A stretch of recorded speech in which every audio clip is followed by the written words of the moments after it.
going to do the talk today.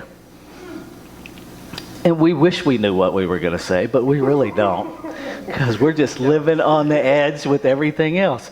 So I'm going to let Frank spin the wheel and see what we're going to add to the talk.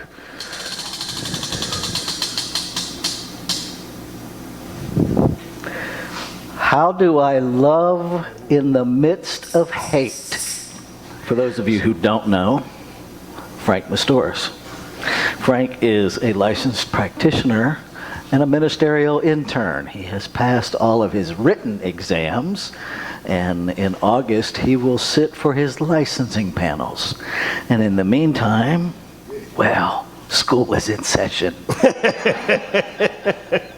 There's the classroom, and then there's school. Real life. So we decided that we were going to jointly do the talk this morning. To get my notes here. Oop, those aren't even it. Okay. Un momento, por favor. There it is. That's about all the Spanish I know. Oh, so you're going to go work one off that? Okay. Yeah. So our overarching theme for the year is still first thing first, and you still get to decide what the first thing is for you. Just know that you can only do one thing first at a time. Right? So we're going through the steps and the traditions and relating them to metaphysics, because they were actually written in metaphysics and applied to Alcoholics Anonymous. So, first 2 weeks we do the steps, second 2 weeks we do the tradition. So today we're starting an exploration of the seventh tradition, which says every, whatever organizational name you plug in there, group ought to be fully self-supporting, declining outside contributions. So how would you reword that? How would I reword that? For us. For us. Or would you? May I look at that again for a moment, please? Sure. How would I redefine it? Well, let's see. First off, I would say that I choose not to have Pepsi on the back of my shirt, okay? That's not me. I am a religious scientist, and that's what I practice, and that's what I believe. I don't want to be sponsored by anybody. I want to be able to be independent with who I am and my truth. Emerson, just to share with you, I got the material from Reverend Ray Thursday night. So bear with me. And he got a lot of it. Yes, and as I got it on Thursday, I was driving all day Friday to get home. So in Emerson's Self-Reliance, he talked about the infancy, how our world, I think page 12, as a matter of fact, he said how the world is kind of like an infant. It gets our attention and is constantly screaming for it. Constantly screaming for it. And the reality is when we really come to it, it's about us really being autonomous and knowing who we truly are, truly loving ourselves and truly expressing ourselves.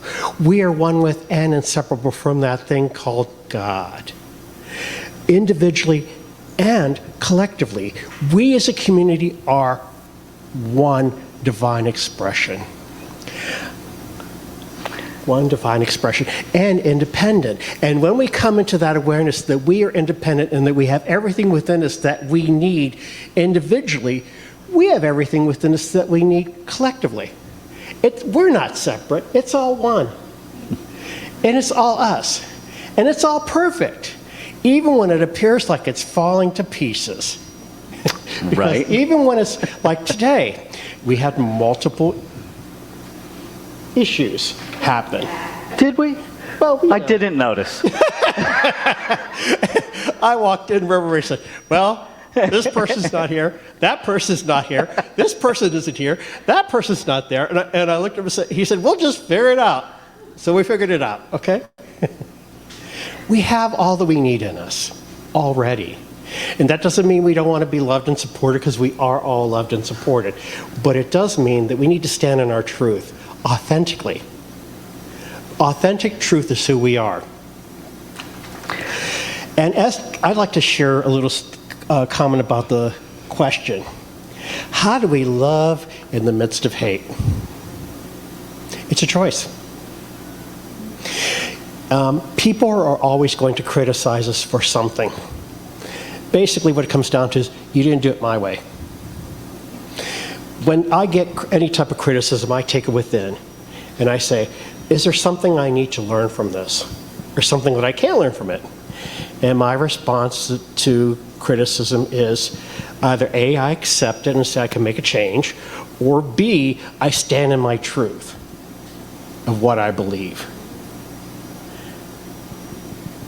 And that's okay. Yes. And I'm going to stand in my truth regardless. And I'm going to stand in my truth. Even if somebody doesn't like me, doesn't care for me, doesn't think I'm doing it right, I have to live with myself and God in me. And so do each and every one of you. You got to live with yourself. When you go, at the end of the day, you got to live with yourself and be happy and be true to yourself. So the consideration comes up for me about the word self. Right? When you hear the word self, the human brain, I suspect, hears someone who is wholly individual and separate. That self is often defined by other. Right? There's myself and there's yourself, but we're different selves. What this tradition is offering us is something greater than that. To understand that there is something bigger than the individual, and that is self-supporting. Right? I offer you this in terms of self-support. Who breathed you last night while you were sleeping? Did you? Did you breathe yourself while you were sleeping last night? No, you did not. There is no part of your brain that was busy breathing you, that was aware that you were even breathing. There is a divine self that sustains us. And this tradition is offering us to understand that that is the self that supports us, not the human self. Right. Our reading today, right? And Emerson is not always the easiest to understand, right? But what he's offering us is that all of the things that we attach ourselves to dilute our value. That our value is not found in the stuff we accumulate. Our value is in knowing the self, the divine self. Absolutely. Right? So, some of you may know that in his founding of the marches, Reverend Dr. Martin Luther King refused to allow any corporate sponsorships. Any. And the reason for that is because he didn't want to be beholden to any of those sponsorships. Right? So to be fully self-supporting as a human being, right? We get jobs, we go to work, we make a paycheck. That's one level of self-support. As a community, right? Several avenues of self-support as a community came up when we talked about kindness, right? Because kindness is showing up, it's pitching in. There is a thing of, are we a self-supporting community? I know at one point there was a conversation when I first came on board here, there was a conversation about having businesses sponsor a Sunday service. The board may choose to do that somewhere down the road, but it's not something I can get next to. Because then, who owns the service? This is your service. It's not a business's service.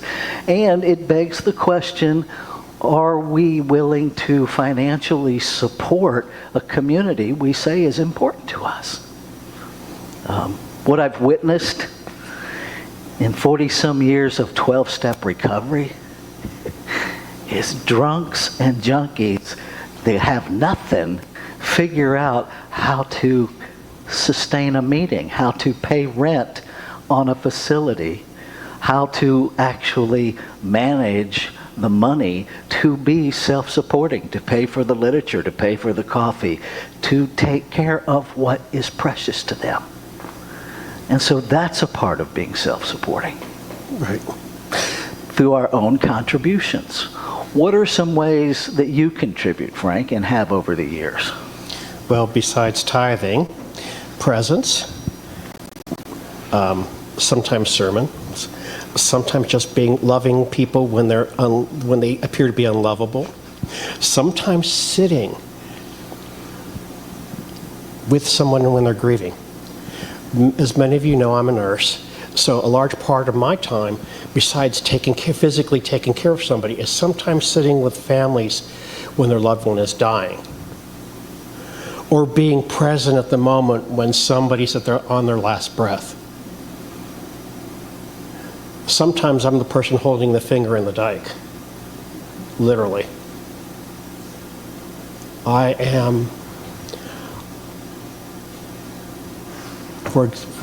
have gone to do prayer with people who have passed or are passing.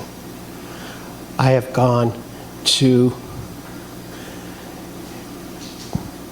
being in a class and someone will say something and asking them to clarify or throwing another idea out. Sometimes that's the kindest thing I can do, because I know I have no power to change anybody, nor do I have any desire to change anybody. Everybody's just the way they are. And sometimes the kindest and most loving thing I can do to be supporting is to accept people right where they are. Now, there are moments, a lot of them sometimes, where I grit my teeth. Trust me. Because when I would really like to say something, I just shut my mouth. Because the kindest thing I can do is let people be right where they are. Mm-hmm. And because they may or may not experience the consequences of that. And ultimately, I'm not in charge of their life. God in them, as them, is in charge of their life. I just go with the flow. Do you find it easier to contribute or to ask for support when you need it? In the past, I would have said contribute. But now it's like, hey, I need help, yeah! No. So it's a balance now. Don't laugh, I'll be calling on y'all. Okay. So that's just, as he was talking, that question came up, because it is about the law of reciprocity, right? That we can't just contribute without receiving. I think I've shared this exercise before, but what the heck, let's do it again, because it's fun. Everybody who views themselves primarily as a giver, exhale all the air out of your lungs. Go ahead. And everybody that sees themselves as a receiver, inhale.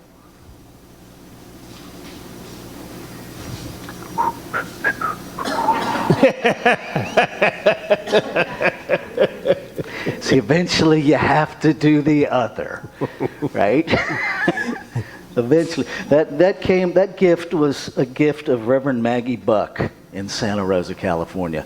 She walked into Financial Freedom and she said, "Hi, I'm Reverend Maggie Buck. I'm your teacher. Everybody who sees themselves as a giver, exhale. Everybody that sees themselves as a receiver, inhale." And she just walked out of the room.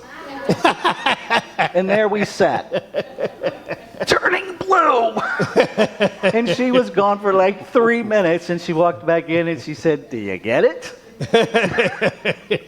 It's just such a perfect lesson. We have to do both. We have to give and receive. And so a sound community, a self-supporting community, is a balance of both. And to be a fully active participant in community, you get to be both. You get to show up when you're hurting. Too many people in metaphysics, when something goes sideways, they leave the community until it all gets worked out and then they come back. stop it. That is metaphysical guilt and shame. We are here to support one another.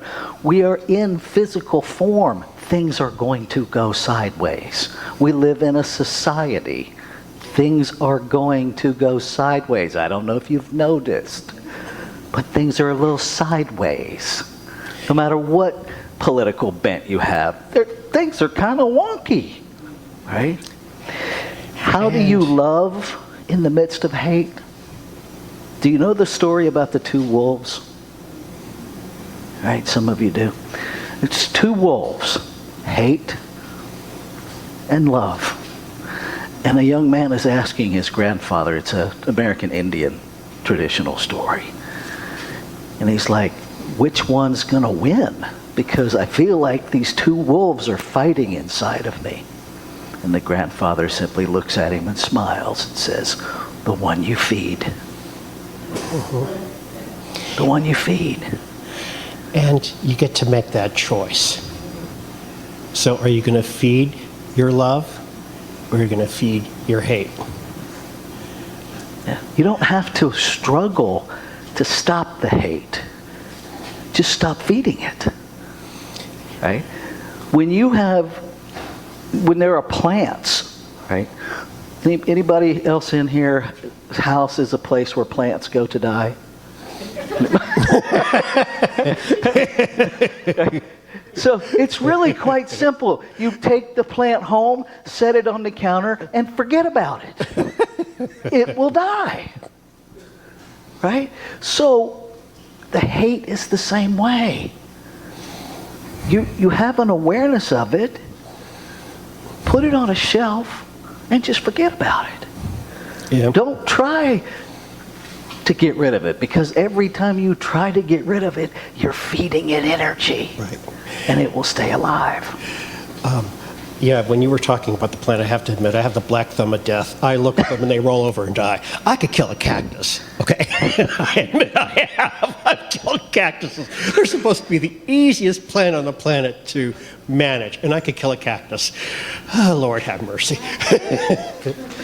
So, but the important part of that is, guys, is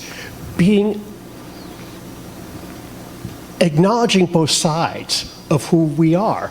We have moments where we love, and moments maybe we're not as loving. And we can be a choice as to how we want to live. I personally want to live in love, because it feels really ugly when I'm not feeling really loving. I shouldn't talk about this, but I will. The other day at work, I had a patient who 5 seconds told me everything truly what was going on. 5 seconds later, she's kicking the crap out of me, literally, and pulling out her tracheostomy and trying to pull her feeding tube out, and we're trying to keep her alive, and she kicked me in the gut and laughed at me. At that, it laughed that she got me in the gut with her knee. And I thought about, my first initial thought was in my head was, lady, you want to die. Okay, that was my first thought. And I was a choice. I could either love her or I can hate her. There was a point I actually thought, if I let her take out her tracheostomy and her feeding tube and all that other stuff, she could potentially die. And I made the choice to save her, even though I admit it passed through my head that, maybe I should just let her go. And some of my coworkers were thinking, well, if she codes, maybe we'll go real slow. And I'm like, no, we can't do that, even though we might want to, But we had to make a choice to love. Even in the midst of crazy, you have to love. And it's a choice. A loving choice. Because ultimately we're all one. Whatever I let happen to her, I let happen to myself. And that's the key. Right? That's the key, to understand that the self, there's only one self. There's only one self. And I know, let's just be real. Language and the human experience makes that a little challenging to wrap our brains around, right? Because we grow up as separate selves. I think the trick is, and we'll start wrapping up with this, is to understand the self as our divine identity, not the identity that the world has assigned to us, not the identity that we have assigned to ourselves in the context of the world, Right. but the divine self, and that self is self-supporting. Life gives to itself non-stop. But think about this, right? If there's only one source, there's only one substance, it creates out of itself to express itself, to experience itself. What would happen if even for a moment it stopped giving to itself? Everything would cease to exist. Everything. Because everything is the divine expressing itself. And if it stopped, then all expressions of it stop. Right. In a single moment. Right? We all slept last night while life lived. Our bodies, while we slept, required nothing of us other than to sleep, to surrender, to be our divine selves. And then we wake up and our brain is waiting for us with all of the things that we're not. Right? And a slightly different conversation, just a slight parallel turn for you to think about. In dealing with other expressions of this one life, and you got to the end of your life, and you had a chance to review your life, would you say you loved yourself? Or did you say you hated yourself? Just a thought to think about. I think about that because I want to, when I get to the end of this experience of this thing called life in form, I want to say that I loved a lot more to myself than I hated or was angry or bitter. And admittedly, I have stuff that from my past that I could share with you that I could be real bitter about. But I don't want to be that. That's not who I am, and that's not who I want to be. So, are you just willing to love yourself? With all your faults and all your stuff? Are you willing to let other people just be who they are and love them just where they are? Just think about it. Because that's really the self-supporting of it all. We're all one. And in that oneness, we can love each other just the way we are. And so let's take this into prayer. And let's remember that there is only one substance that is the source of all, unseen, manifest in the seen, unformed, manifest in the form. By whatever name we call it, it is the divine self, individualizing itself, choosing to experience itself as each individualized form of itself. I am that in form, and what is true of me is true of all creation. Every person, place, and thing, the infinite expressing individualized. And so I claim and affirm that we are each awakening to the reality, capital R reality, of our divine self, with the capital S self.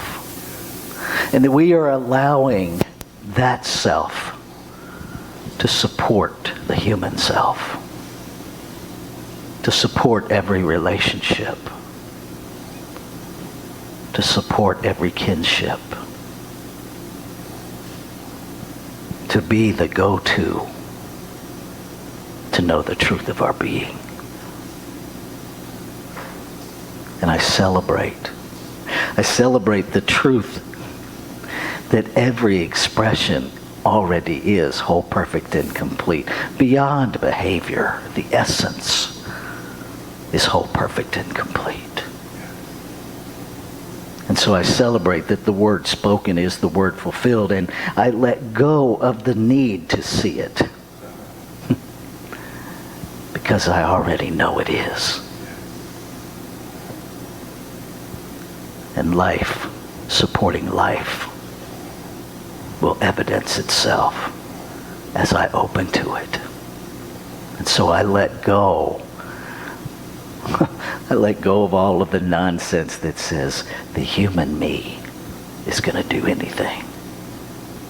And instead I surrender to the divine me, allowing my being to guide my doing.